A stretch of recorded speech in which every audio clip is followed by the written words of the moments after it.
Hey, this is Brian Ross with Ross Publishing. I'm the GM, and we publish the Boomer magazine, and they'd asked me to say a couple things about my experience down in Cuba, and particularly talking about the cars that I ended up finding down there.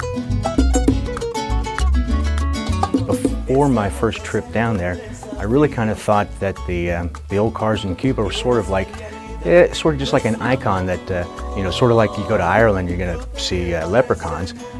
It was something they were famous for, but I didn't really expect to just have them all over the place. And that was quickly put out of my head as soon as we walked out of the airport, when we ended up spending a better part of 20-30 minutes just walking around taking pictures of people's cars. The 40s and 50s was a very big boom for Cuba.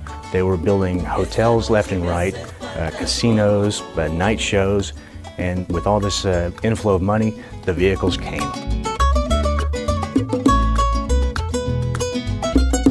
"1959 was Havana's heyday, and then it just all stopped. It's as if a magic door had just shut, and the island had just become sealed.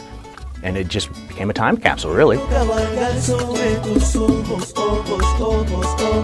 That's what they had. They had the 1957 Bel Airs. They've got the old Willies, the Ramblers. They've become experts at maintaining what they have. They're very proud of their possessions, and they will keep those things running forever. Truthfully, I tend to think they would put MacGyver to shame.